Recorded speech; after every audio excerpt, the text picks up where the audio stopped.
තැන වැරදි කරොත් තැන තැන කියවන්න ඕනේ නැත්තම් හැදෙන්නේ නැහැ. හොඳ කරොත් තැන තැන කියවන්න හොඳ නැහැ. එහෙම වුණොත් එවුන්ගේ ලොකුකම් වැඩි වෙනවා.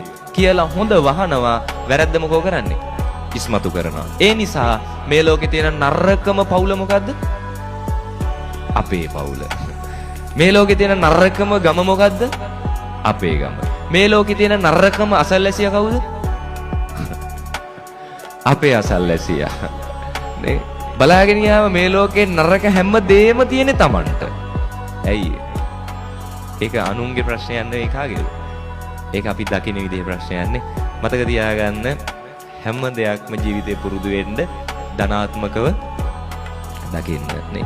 ප්‍රශ්න ආවත් ඒ ප්‍රශ්න ඇස්සේ ධනාත්මක දෙයක් දකින්න. ඔක ඉස්සර අපි